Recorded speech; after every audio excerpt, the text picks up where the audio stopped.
Hello, welcome back to class. I'm Bram Duffee, and this is Communication Research Methods for Week 2. Today, I want to talk to you about the topic of social science and introduce the scientific method.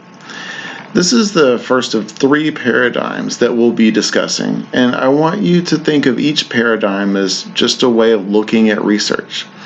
In the end, I hope you'll be able to see that the paradigm you end up using is based on the question that you're trying to solve.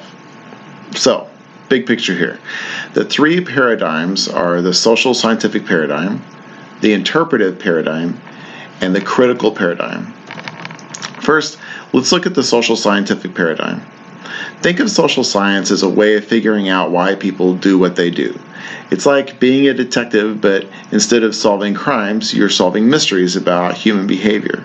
It combines careful watching, like observations, with thinking really hard, like using logic, to test ideas, like theories, that can help us understand and predict people's actions. It's closely tied to the scientific method, which is a fancy way of saying a step-by-step process for doing research. The scientific method has 4 main steps: proposing theories, making predictions, which are called hypotheses, watching what happens, or observations, and coming up with general ideas based on what you saw, which is like empirical generalizations. Now, there are social scientific theories out there, and you can imagine these theories as a giant puzzle that can help us understand why people act the way they do. They summarize what we know and highlight relationships between different things. They make sense of a complicated world, and they sometimes are work to predict how people might behave. So, for example, think of how the theory of social learning explains why kids might copy the actions of the adults around them.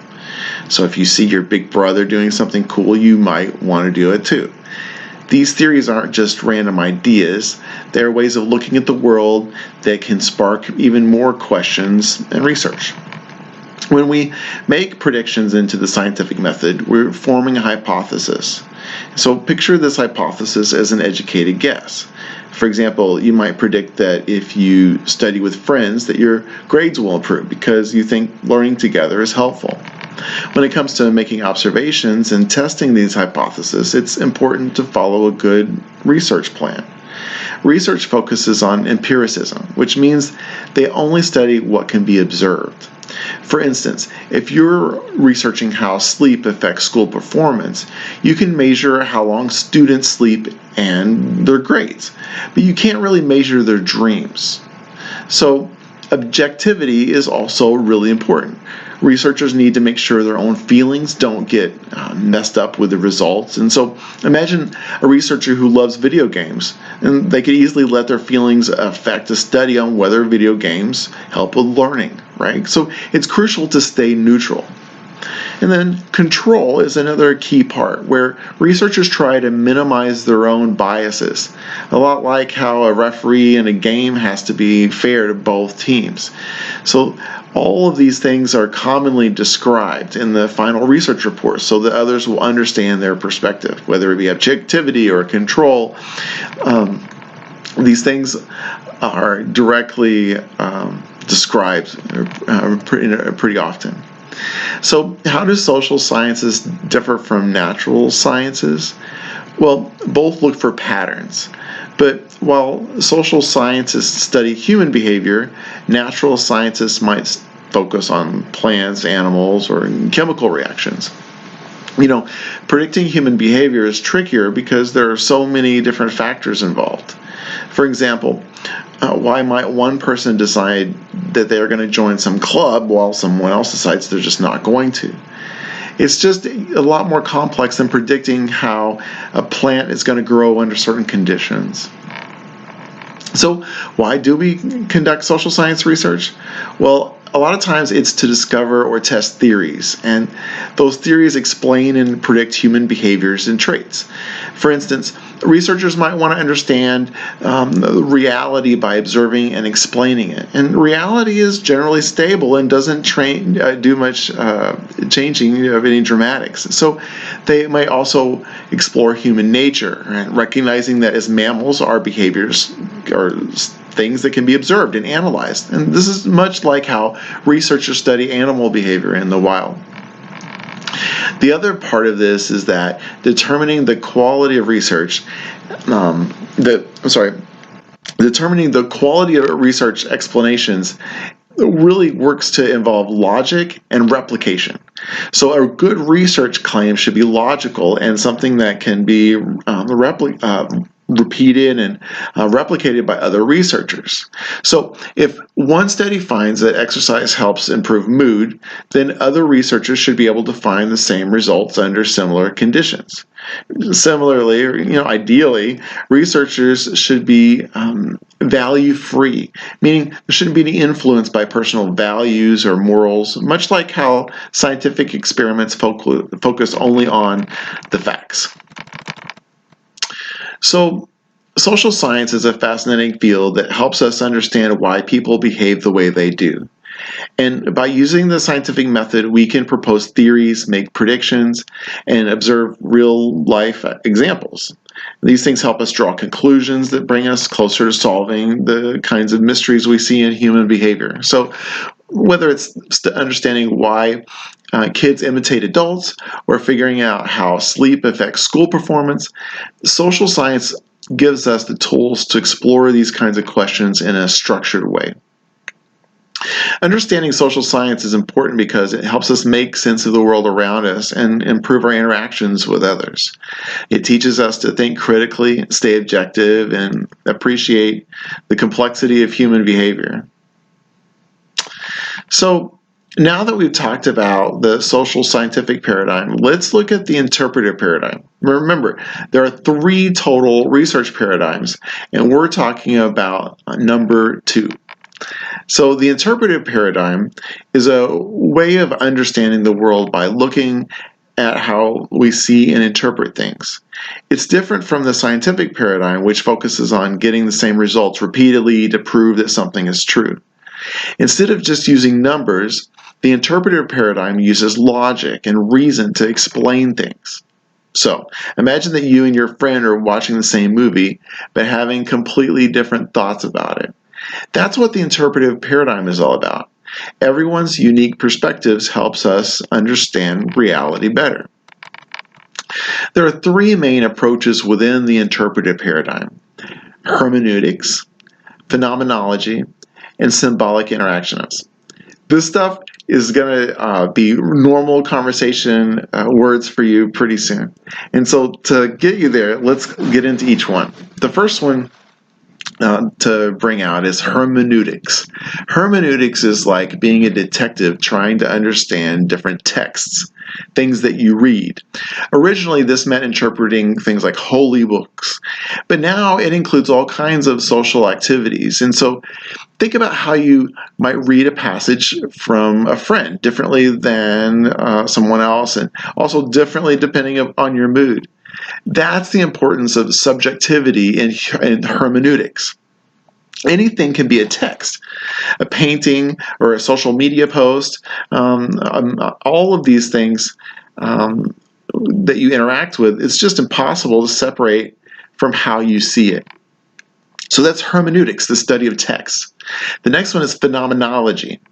I know it's another big word. Phenomenology is about studying the meanings we give our experiences, especially the ones that we take for granted. It's like when you study things like suddenly understanding the true meaning behind the lyrics of a song you've heard a lot. This approach asks, why do we interact with things the way we do? It encourages us to set aside our usual assumptions, like just refreshing the web page, and allows us to truly reflect on the meaning of how this hits us as a person, and how this information and how this person were interaction. The third one to mention is called symbolic interaction, and it looks at the relationship between symbols and the social world and how we interact. So think about how a peace sign can mean different things depending upon where it's used. So this approach was known as the Chicago School of Thought because many theorists were from Chicago who did research that sort of subscribed to this way of thinking. And they did help us understand society by focusing on how the human mind works and how we interact with each other. There are various methods that are used in this interpretive paradigm, and we're going to study some key ones, like real ones that we'll use this semester: ethnography, interviewing, focus groups, and content analysis are all ones for sure. So the first one, ethnography. And ethnography is like being a detective who goes undercover. Okay, so researchers spend a lot of time with a group of people to understand their culture and their daily life. So imagine living with a different family for a month and seeing how they live and eat and interact with each other. That's ethnography, observing and experiencing things firsthand to learn about a community. So now that we talked about ethnography, let's talk about interviewing, because interviewing is similar to having a deep conversation with someone to learn about their thoughts and experiences. Think about it like a one-on-one chat where you ask open-ended questions to get detailed answers. For example, you might interview your grandparents to learn about their childhood and what life was like when they were your age. The other one is the focus groups. And focus groups involve getting a small group of people together to discuss a topic. It's like a group project where everyone shares their opinions and ideas. So you can imagine gathering some friends to talk about your favorite video games and why you like them. Researchers use focus groups to collect diverse perspectives on a subject to better understand it. Content analysis was the last one I wanted to mention. And content analysis is all about studying materials like books, also movies or social media posts. These kinds of things help us study to understand trends and patterns. So it's like being a librarian who looks for specific themes and messages to be able to find different types of content. So for instance, you might analyze a favorite TV show to see how often they feature superheroes. So now that we have talked about the social scientific paradigm as well as the interpretive paradigm, it's now important to talk about the third paradigm, which is called the critical paradigm. So we need to know that critical theory is designed to help us better understand how power operates in society. So traditional approaches to power look at how power is used and how it can help overcome oppression. Power can be defined in many ways, and understanding these different types is key to grasping the big picture on how society works. One type of power is coercive power, which is like when a teacher threatens to give out detention if students don't follow the rules. It's about using fear to get people to do something, right? So reward power is the opposite. Reward power is like when you get extra recess time for good behavior. It's using rewards to motivate people. Legitimate power is like the principal's authority at school because they hold a formal position and everybody recognizes their power. Persuasive power is like when someone convinces you to do something, like a friend or someone who's trying to get you to do a new game. It's about using words and ideas to influence others. So all of these types of power are worth discussing and worth influencing and worth understanding as it relates to topics. So to further understand that, it's important to know a little bit about Marxism, because that is what helped launch this critical theory area. So Marxism and critical theory do offer a critique of capitalism. It's really interesting. So why would Marxism and critical theory offer a critique on capitalism? Well, it focused on how humans are defined by their work. So imagine a world where everything you do is related to your job, like being a student, where your main role is to learn and do homework. Before and after Karl Marx, people studied the division of labor, which is how work is divided among different groups. Marxism identifies a couple of main classes.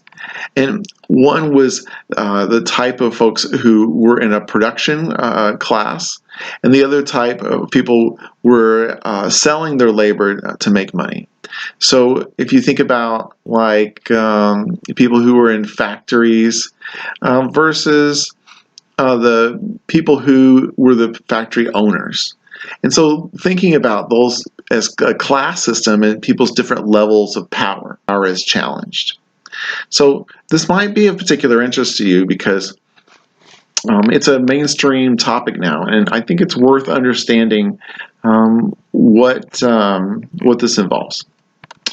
So it's an intellectual movement and a framework of legal analysis, and it's based on the premise that race is a socially constructed category.